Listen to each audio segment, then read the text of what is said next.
Hello guys, welcome back to another video, and today we are reacting to film theory Joey Graceffa is Lying to You, Escape the Night Season 4 by the film theory. So I really don't know what to expect, so in 3, 2, 1, let's react.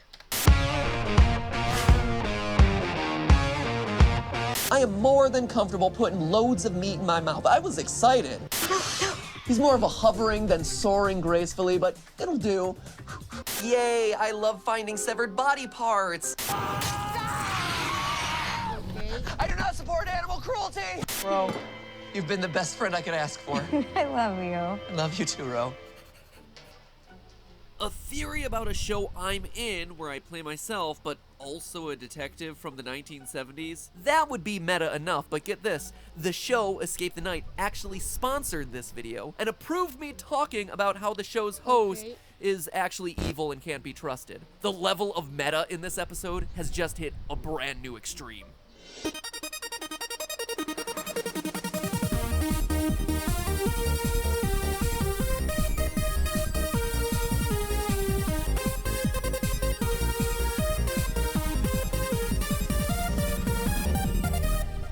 Hello Internet, welcome to Film Theory, a true YouTube original. Not like an official show produced by YouTube original, I just mean an original series only found here on YouTube. You know what is a show produced by YouTube, however? Escape the Night, the longest running YouTube original series of all time, which, ironically enough, also has the longest tagline for a show of all time. According to the show's trailer, Escape the Night is a postmodern, unscripted murder mystery surreality competition. Things like a Mad Lib on steroids. Yes, YouTube, I too can throw adjectives into a blender and make them appear on screen in fancy graphics. Film Theory is YouTube's coolest, most complex, gore-filled, educational, animated pop culture infographic analysis slideshow.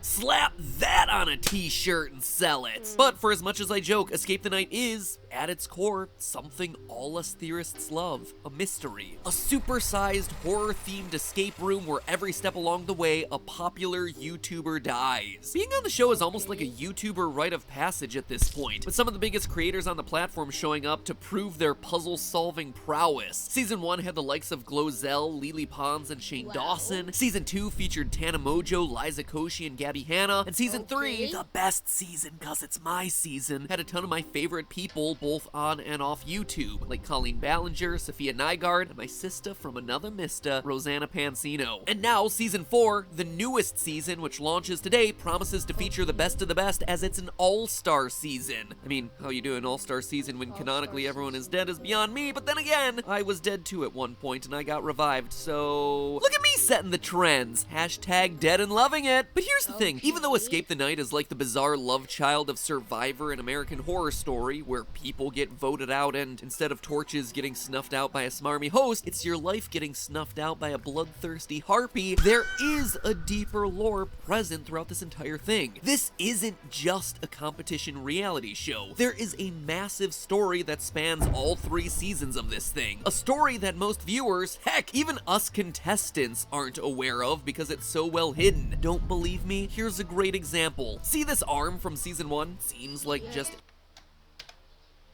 old creepy clue, right? Wrong. Notice the patterns on the arm, which matches up to our mentor Calliope's arm tattoos from Season 3. The two are connected. At the end of our season, Calliope dies, and somehow her arm ends up back at the haunted house the YouTubers explore in Season 1. There are tons of little details just like this sprinkled throughout the show, all pointing to the larger series narrative. And as I've gone back through to re-binge the series in time for the show's return, and the return of some of my dearly departed friends, something is now crystal clear to me. Something that I suspected during my season, but that I now see beyond a reasonable doubt. The host and show's creator, popular YouTube vlogger Joey Graceffa, is actually the villain of his own series. Even though he acts just like any other contestant, fighting whatever murderous clowns or bloodthirsty robots the show throws your way that week, he's one of them, working against us. He's a plant, a villain, someone out to sabotage his friends. And the craziest part of all is that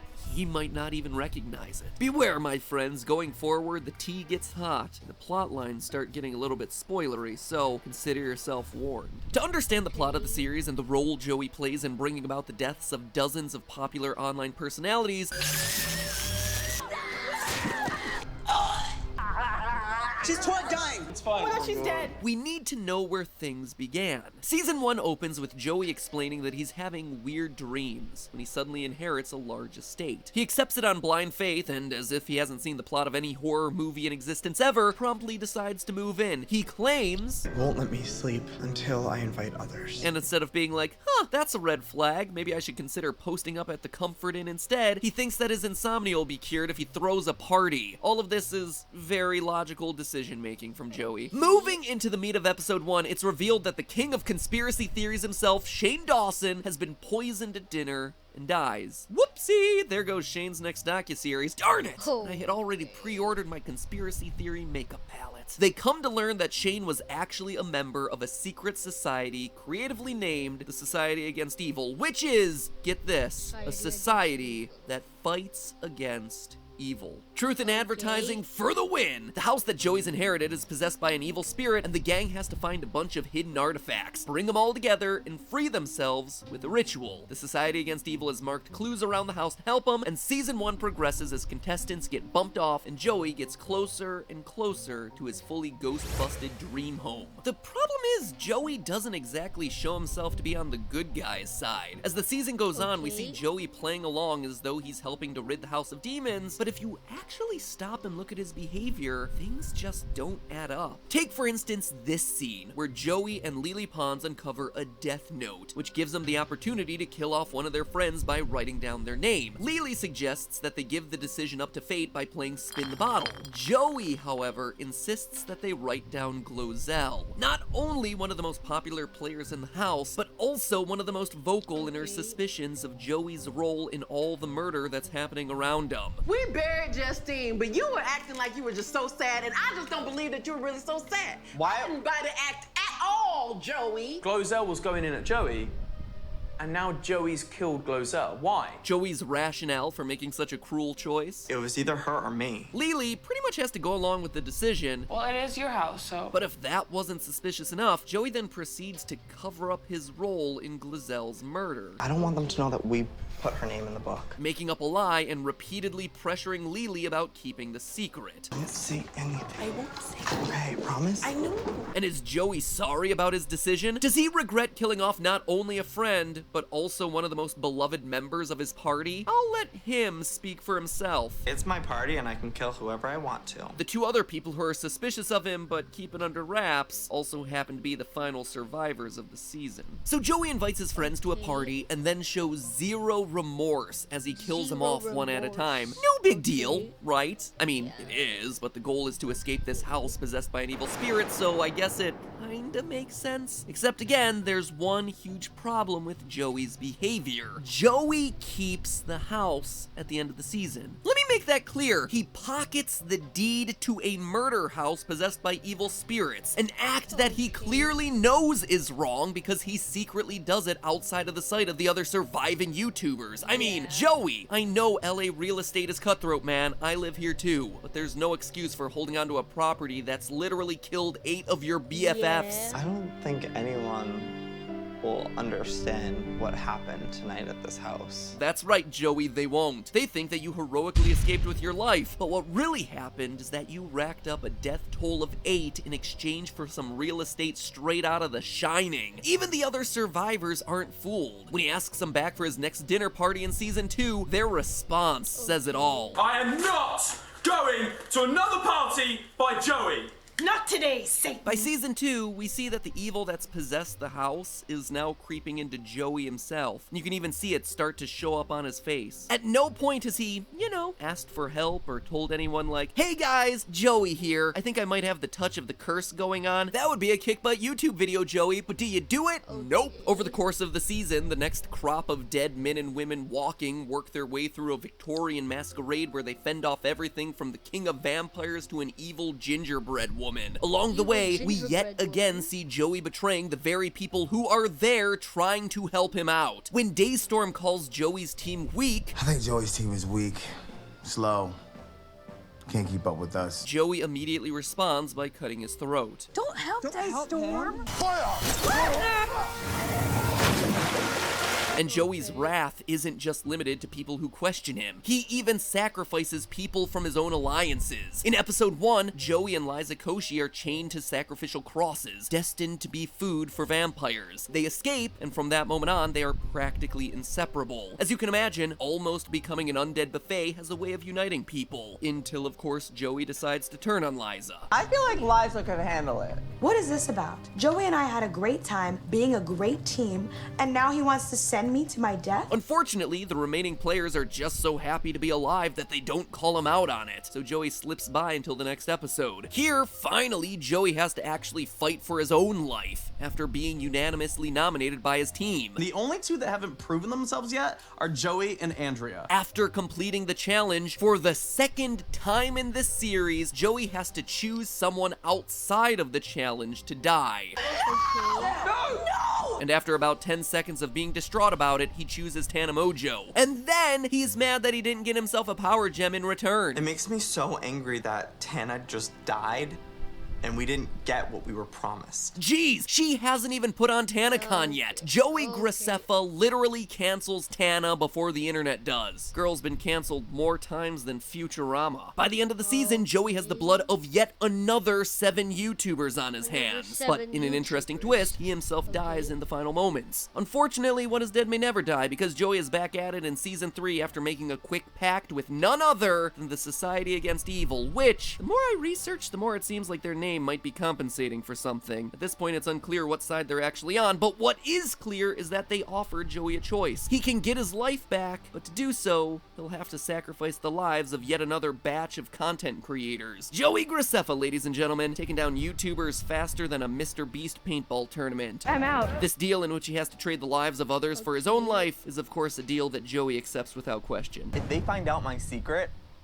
I'm ruined. And this time, I'm caught in the crossfire, and we were off to the carnival. A carnival from the 1970s, to be exact. This time, Joey does actually bother to warn everyone that they're headed into a dangerous mission, but, you know, dangerous is a far cry from certain death. Here I am thinking that I'm finally cool enough to be invited to a YouTuber party, but instead of collabs, I get kill abs. They kill me.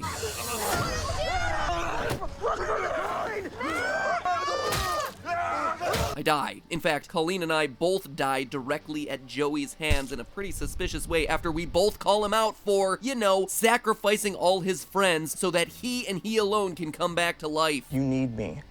Liar. How is that? You're a liar. I'll leave it. I don't believe anything that you say. Seems to be a trend across these 3 seasons, huh? You see, for the first time in the series, we all started to figure out that something was going on, and we decided to call Joey out on it. Is Joey on our side, or is he just trying to kill us? And for the first time in the entire series, Joey comes clean about the fact that his life depends on surviving the season. I didn't know what was going on, and I signed a contract that I would save this town, and they would bring me back to life. If I don't save this town, I die with it. And yeah, he brings out his little crocodile tears, but the fact of the matter is, Joey, you sentenced everyone around you to die to make your little behind-the-scenes deal. I didn't know how you guys would take it. Pretty poorly, actually. Because what you just said is that you're willing to trade 9 lives for yours, Joey? Great. There's no justice here. Yeah, you go, dorky Sheriff Matt Pat. And then, like clockwork, anytime anyone tries to disagree with Joey, I end up in the unfortunate position of dying. I fail in a nail-biting tiebreaker against Manny MUA. By the way, can we just take a second to look at what a try-hard I am here? There we go. Wow. Pretty good. Okay. Take note, reality TV contestants. This is how you get way too invested into your character. Anyway, my ego and my life set aside, in the next episode, there's an even more blatant betrayal after Colleen also calls into question the mighty wisdom of Joey. Nice acting, Joey. I don't believe any of it. He even had a single tear. I swear to God, that was a spit tear. One of the biggest things I feel I've done so far was have a gut feeling about Joey. And then finds herself on the wrong end of his death hammer. I'm gonna vote for you. Joey, I'm sorry I came for you earlier, but you were lying to us. And then, just to make sure that none of his other secrets get out, Joey makes sure that Colleen ends up in an Iron Maiden, literally screaming and crying. Seriously? Please stop, please.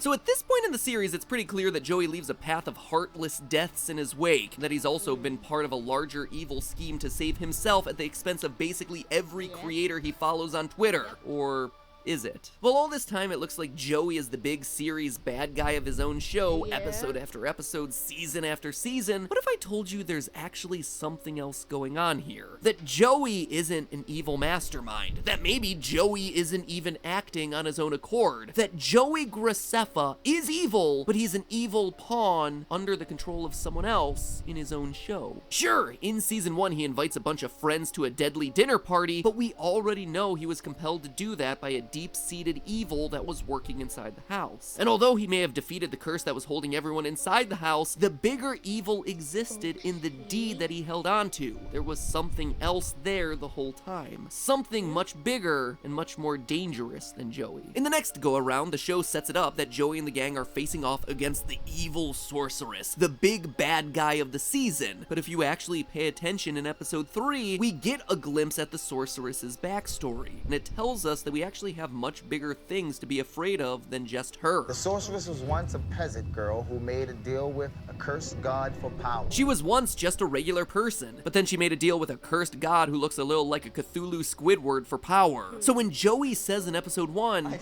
not invite you here. This time, I had no part in inviting my friends. Someone set me up. He's being manipulated by the evil forces of the cursed god. Joey, well yeah, some of his decisions have been a little questionable, is just a player in a much larger evil game. We get confirmation of this in episode 2, where we learn that the baddie of this season needs the evil that Joey carries in order to serve this higher cursed god. The spell requires the evil Joey. It does not say that. He's lying.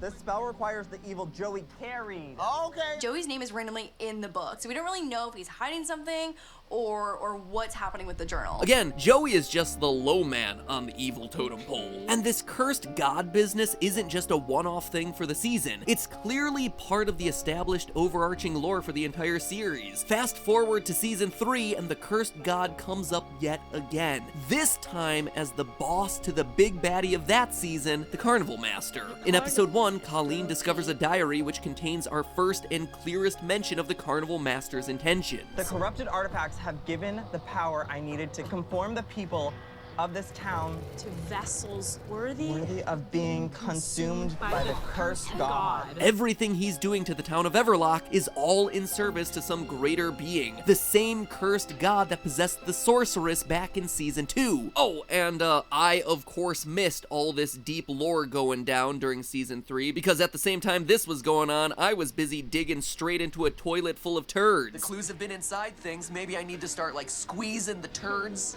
Oh, God. Oh, I got it. I got it. I feel like that's some kind of really apt Okay. metaphor for my life in general, but we won't dwell on that. The end of season 3 features one of the team's mentors, Mortimer, suddenly turning on us in service of the Carnival Master. He, just like Joey throughout the series, has been manipulated by the overarching evil forces at work in this universe, and serves as yet another example of an otherwise decent person who's been used as a pawn by the cursed god. Nothing sums this up better than the Carnival Master himself at the end of season 3, where he explicitly says to Joey, They caught you into a war that's not yours. meaning that, at their best, the Society Against Evil is not super helpful, and at their worst, they're maybe kind of the bad guys too, and all of us are caught in the middle. So yeah, Joey might be acting out of his own best interests and at the expense of others, but he never wanted to be a part of this in the first place. There's a much bigger picture here, and from the looks of things, Joey's on a rocket to redemption in All Stars Season 4, trying to redeem himself from what he's gotten caught up into in the last 3 seasons. Never knew I had such good friends. What I want more than anything at this point is a way to make all the wrongs I did right. And who knows, maybe the big bad of this season will be the cursed god himself. Time to put a stop to the evil where it all began. So TLDW, Joey, definitely not the good guy of Escape the Night, but he's just a pawn in a much bigger game. Will he become a hero this season? Will he be able to save all the other YouTubers and their future AdSense revenue? I guess the only way to find out is to see where this next season goes. But hey, that's just a theory. A film theory. More accurately, a YouTube original theory. So yeah, that is the video. So yeah guys, thanks for watching, and of course, Peace. All the people have peace. Peace.